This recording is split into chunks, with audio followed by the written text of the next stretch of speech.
Assalamualaikum warahmatullahi wabarakatuh. Kita bertemu lagi di mata kuliah Startup Business. Kali ini kita sudah masuk ke pertemuan kelima dan hari ini kita akan membicarakan materi tentang pengembangan pelanggan. Seperti kita akan meneruskan materi dari minggu yang lalu ya, di mana minggu yang lalu kita sudah mempelajari apa itu MVP dan kita mencoba untuk menyusun lean canvas. MVP itu adalah minimum viable product atau produk minimum yang paling sederhana yang bisa kita buat untuk menyampaikan informasi tentang manfaat produk kita kepada konsumen awal kita. Nah, kemudian kita juga mencoba untuk membuat lean canvas sebagai upaya untuk penyusunan atau bisnis plan kita, itu ya, penyusunan rencana bisnis kita. Nah, di lean canvas itu kita akan menemukan antara problem yang di konsumen sasaran kita, kemudian juga cara kita melakukan segmentasi dan menemukan target pasar kita. Kemudian kita juga akan memposisikan produk kita dibandingkan dengan produk-produk yang lain di pasaran itu seperti apa. Nah, kemudian di lean canvas juga ada solusi yang kita tawarkan kepada konsumen target kita. Nah, kemudian setelah itu kita akan di lean canvas kita juga akan membuat unique value proposition itu atau UVP ya, di mana unique value proposition ini adalah nilai terbesar dari manfaat yang kita tawarkan kepada konsumen awal kita, yang ini benar-benar baru, berbeda dan unik dan tidak bisa ditemukan dalam produk-produk yang sudah ada di pasaran gitu.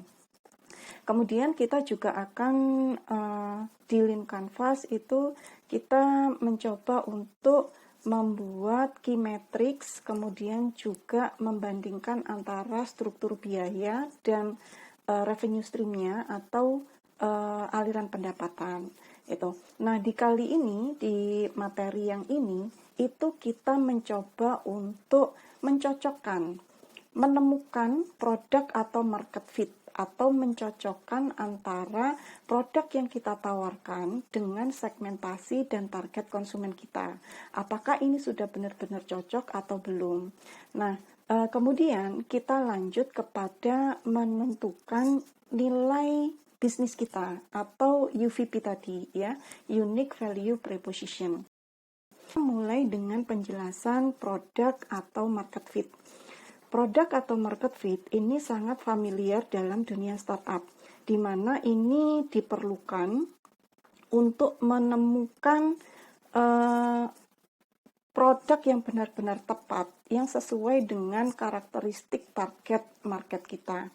Nah, kalau kita gambarkan dalam infografis itu ya, di sini kita menawarkan produk atau layanan, kemudian juga ada market yang market ini adalah target konsumen kita yang dimana memiliki problematika dan problem mereka itu akan kita coba pecahkan melalui produk yang kita tawarkan. Itu. Nah, ketika produk dan market ini bertemu, ya, artinya produk kita yang kita tawarkan itu bisa diterima oleh konsumen kita, maka di sini terjadilah produk atau market fit. Itu. Jadi produk atau market fit ini bertujuan untuk menemukan kecocokan antara produk yang dikembangkan terhadap pasar. Untuk membuat produk atau market fit, ada 5 komponen kunci yang perlu kita buat, itu ya. Perlu kita tentukan. Yang pertama, kita harus menentukan target konsumen kita. Gitu. Nah, supaya kita mendapatkan target konsumen, di lean canvas kemarin, itu kita harus mensegmentasikan konsumen sasaran kita terlebih dahulu. Pada saat kita mensegmentasikan konsumen kita bisa mengklasifikasikan konsumen kita menjadi berbagai kelompok sehingga nanti didapatkan kelompok konsumen yang paling kecil ya, yang benar-benar tertarget sesuai dengan karakter produk kita gitu. Segmentasi bisa dilakukan dengan cara segmentasi geografis, segmentasi demografis, segmentasi behavior, dan psikografis gitu. Yang pertama kita lakukan pada segmentasi geografis itu adalah mengelompokkan konsumen berdasarkan tempat tinggalnya. Untuk menunjukkan MVP awal kita bisa memulai dari orang-orang terdekat kita terlebih dahulu. Jadi kita kelompokkan saja berdasarkan geografisnya. Siapa konsumen yang paling dekat itu menjadi konsumen awal kita. Kemudian dari konsumen awal kita tadi, kita kualifikasikan lebih kecil lagi, kita kelompokkan lebih kecil lagi dengan cara mensegmentasikan melalui sisi demografisnya. Ya, jadi untuk segmentasi demografis itu kita coba kelompokkan sesuai dengan gendernya. Produk kita itu lebih cocok dipakai untuk orang laki-laki atau perempuan, atau bisa jadi keduanya. Kemudian kita bisa kelompokkan ke rentang usia. Apakah produk kita lebih cocok dipakai untuk usia bayi sampai balita, kemudian anak-anak, kemudian remaja, dewasa, atau bahkan manula. Kemudian kita bisa segmentasikan lagi berdasarkan rentang pendidikannya, SD, SMP, SMA, atau sarjana. Itu semakin tinggi tingkat pendidikan target konsumen kita, itu akan mempengaruhi produk yang akan kita rancang, gitu ya. Kemudian kita juga bisa mengklasifikasikan sesuai dengan behavior atau mungkin gaya hidupnya. Kemudian psikologisnya, nilai-nilai yang mereka anut itu seperti apa. Semakin kita mengklasifikasikan dan mendapatkan informasi secara detail dari target konsumen kita, itu nanti nilai manfaat produk yang kita tawarkan itu semakin mengena terhadap target konsumen kita itu tadi. Kemudian komponen berikutnya tentu saja adalah melihat problematika, keinginan, kebutuhan dari konsumen sasaran yang belum terpenuhi. Oleh karena itu, kita menciptakan sebuah produk dalam rangka untuk memberikan solusi ya atas problematika dari target konsumen kita. Nah, solusi yang kita tawarkan itu akan tercermin pada keunggulan produk kita ya. Jadi alasan konsumen akan membeli produk kita itu adalah yang pertama karena produk itu cocok dengan kebutuhan, dengan keinginan yang mereka harapkan, dan mungkin ada keunikan dan perbedaan dari produk lainnya. Kalau produk yang kita tawarkan itu sama dengan produk-produk sebelumnya, bisa jadi produk kita itu tidak dilirik oleh calon konsumen kita. Maka kita harus tentukan keunggulan produk dari pesaing. Nah, keunggulan produk dari pesaing itu biasanya nanti tertuang dalam UVP atau Unique Value Proposition, gitu ya. Kemudian komponen yang keempat adalah kita harus menciptakan fitur-fitur yang harus dimiliki dalam produk. Nah, dalam materi sebelumnya kita bisa memprioritaskan fitur-fitur yang akan kita bentuk dalam produk kita, ya. Pendekatan untuk melampirkan fitur apa yang akan dibangun dalam produk itu bisa memakai pendekatan MOSCO, must have, could have, should have, dan won't have. Yang harus fitur yang harus dibangun dalam sebuah produk itu adalah fitur yang pertama, yaitu yang must have, gitu ya. Jadi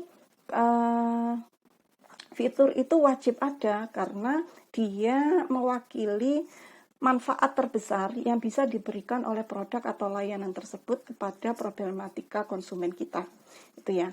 Kemudian untuk fitur-fitur yang lain seperti could have, should have itu bisa ditambahkan pada periode berikutnya. Kalau MVP awal kita sudah bisa diterima oleh konsumen awal kita bisa menambah fitur-fitur yang lainnya, gitu ya.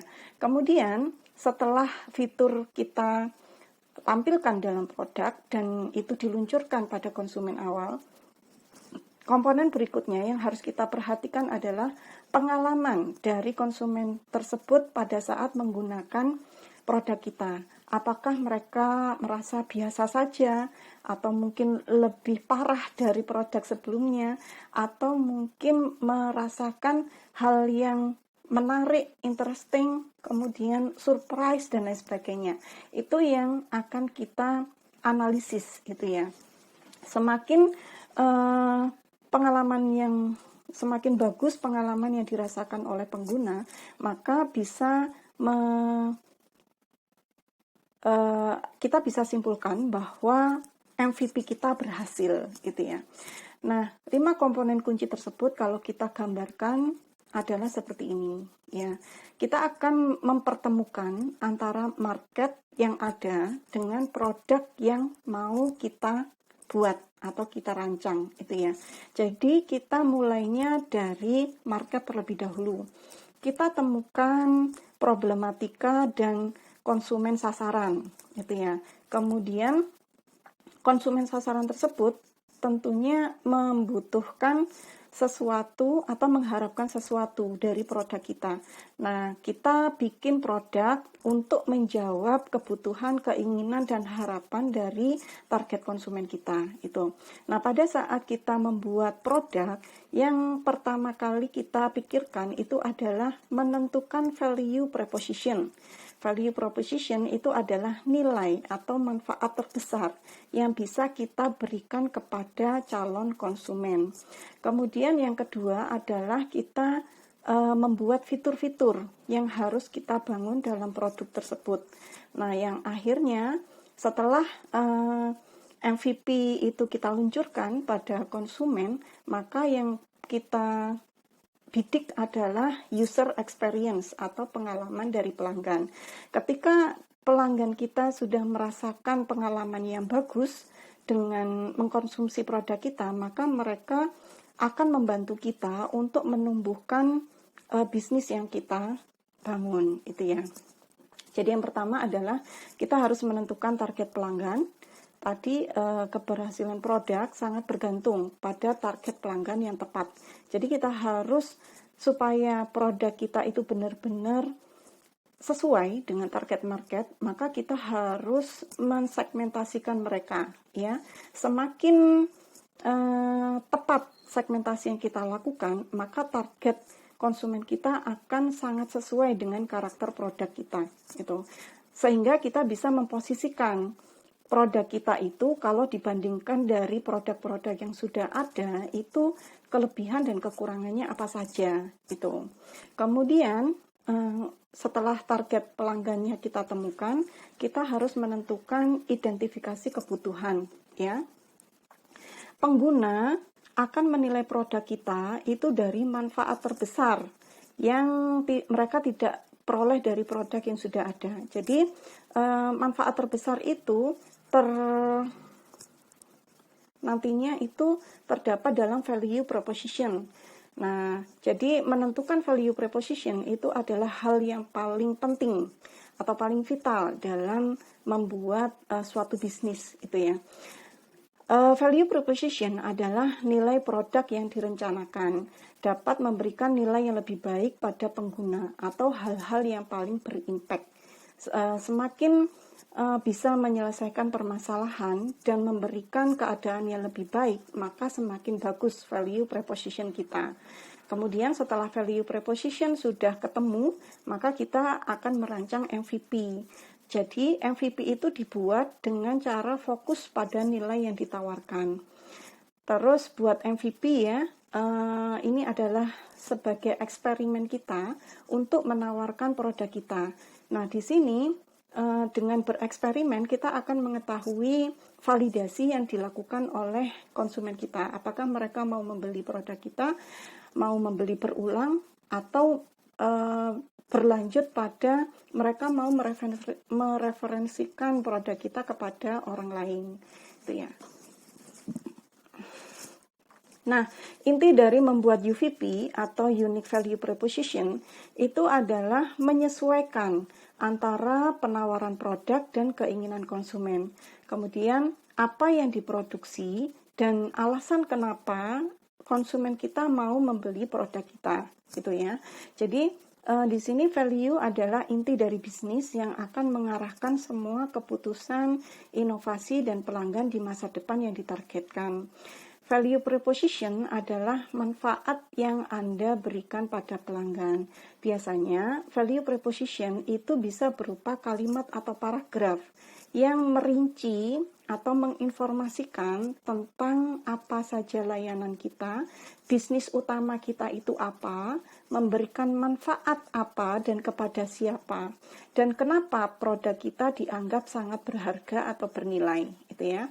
Cara membuat UVP adalah dengan mencocokkan antara nilai apa yang ditawarkan dan siapa klien yang akan kita bantu untuk menyelesaikan problematikanya.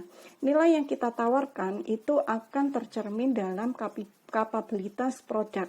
Sedangkan siapa klien kita itu nanti yang kita cantumkan dalam UVP adalah pengalaman mereka pada saat tentunya pengalaman yang baik ya. Pengalaman yang baik pada saat mereka mengkonsumsi produk kita gitu. Nah, ada satu alat atau tools yang dipakai untuk mencocokkan antara produk dengan market gitu. Nah, alat ini disebut sebagai UVP Canvas atau Unique Value Proposition Canvas. Sama seperti Lean Canvas ya. Jadi kita menggunakan gambar untuk mencocokkan antara karakter konsumen target kita dengan apa yang diinginkan oleh mereka, sehingga kita bisa membuat produk yang benar-benar bisa mewakili keinginan, kebutuhan, dan harapan mereka. Bentuknya seperti ini, ada sebuah persegi dan lingkaran, di mana lingkaran ini mewakili calon konsumen kita, dan yang persegi 4 itu mewakili produk kita. Kita mulai dari gambar yang pertama, yang lingkaran, itu ya. Jadi di sini mewakili customer profile. Kita mulai dari customer jobs itu. Nah, customer job di sini adalah apa yang dilakukan oleh konsumen, target konsumen kita itu sehari-harinya. Nah, pada saat mereka melakukan kegiatan sehari-hari itu, apakah mereka merasakan adanya kesulitan atau mungkin masalah yang belum terselesaikan dari produk-produk yang sudah ada gitu. Nah, ketika kita melihat, mengobservasi apa yang dilakukan oleh konsumen dan menemukan problematikanya, maka di sini kita bisa menemukan pains atau keadaan yang tidak menyenangkan yang dialami oleh konsumen target kita. Contohnya adalah saya benci melakukan ini, saya benci harus menunggu, saya tidak suka, saya merasa kesulitan untuk mengaplikasikannya, saya tidak paham, dan lain sebagainya. Semakin banyak permasalahan yang bisa Anda temukan dari calon konsumen Anda, semakin besar pula peluang Anda untuk memberikan solusi atau menciptakan ide bisnis dari masalah-masalah tersebut. Kemudian coba juga gali gain mereka atau apa yang mereka inginkan, keuntungan apa yang mereka harapkan. Jadi gain di sini adalah hal positif apa yang mereka harapkan dari produk kita. Dari data-data tersebut kita bisa merancang produk dan layanan kita yang kita sesuaikan dengan hasil dari calon konsumen tadi, itu ya. Yang pertama, dengan melihat apa yang mereka kerjakan dan permasalahannya, kita bisa merancang produk dan layanan apa yang bisa kita berikan kepada klien untuk membantu mereka menyelesaikan pekerjaan mereka. Kemudian pelayanan dan produk yang kita tawarkan itu tentunya bisa menawarkan untuk mengurangi rasa sakit atau kesulitan yang mereka hadapi. Setelah itu, kita bisa memproyeksikan berapa keuntungan atau tingkat pertumbuhan usaha kita ketika produk kita sudah bisa diterima oleh konsumen awal, gitu ya. Nah, kemudian cara menemukan target pelanggan, tentu saja kita harus mengadakan observasi, survei, wawancara, pembagian kuesioner, dan lain sebagainya. Jadi kita bisa melakukan interview langsung, baik secara offline maupun online. Kemudian kita juga bisa melakukan survei dan membuat grup atau komunitas pelanggan, gitu ya. Nah, tujuan dari kita melakukan hal-hal ini itu adalah kita belajar dari calon pelanggan potensial tentang apa yang mereka inginkan, apa yang mereka butuhkan, dan apa yang mereka harapkan dari produk kita. Sehingga kita dengan mempelajari hal-hal tersebut, kita bisa menemukan ide dan mengubah ide itu menjadi solusi yang baik. Kita juga bisa menggali informasi-informasi dengan menemukan who, what, where, when, why, dan how dari target pasar. Nah, kemudian dari who, what, where, when, why, dan how tadi, itu kita bisa mengetahui gambaran tentang target konsumen potensial yang akan kita hadapi. Nah, hal-hal ini kita pakai untuk menemukan nilai UVP yang akan diusulkan. Karena UVP ini adalah hal atau komponen yang paling penting pada saat kita meluncurkan sebuah produk. Nah, UVP atau nilai yang diusulkan itu bisa berupa 3 macam ya. Bisa berupa hal-hal yang bersifat fungsional, bisa berupa hal-hal yang bersifat sosial, dan bisa hal-hal yang bersifat emosional gitu. Kalau hal-hal yang bersifat fungsional itu nilai UVP yang kita tawarkan hanya fokus pada tugas pekerjaan pelanggan saja.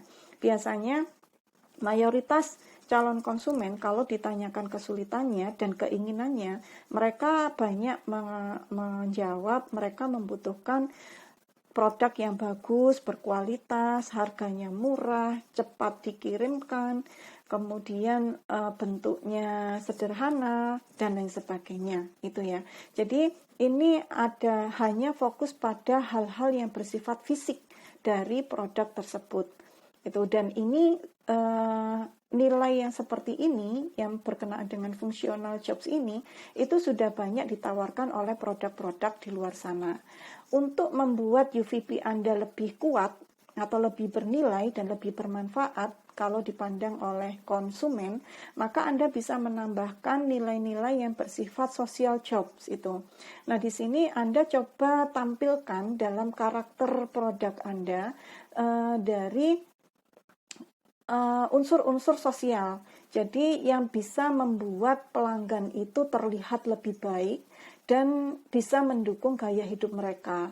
Karena hal-hal yang bersifat sosial ini menampilkan kebutuhan individu dari konsumen itu bahwa mereka ingin selalu diakui, selalu terlihat baik, selalu bangga terhadap prestise dan lain sebagainya itu ya. Kemudian Anda juga bisa menambahkan unsur-unsur yang bersifat emotional jobs itu. Nah, di sini menggugah hal-hal yang bersifat manusiawi. Nah, jadi Anda bisa mengorek-ngorek minat, bakat, cita-cita, keinginan, apa yang dibenci, apa yang disuka dari target konsumen Anda, dan itu munculkan dalam nilai UVP produk Anda. Itu ya. Nah, ini cara atau contoh pertanyaan tentang who, what, where, when, why, how yang bisa Anda pakai untuk menggali data-data atau informasi-informasi dari calon pelanggan Anda, itu ya.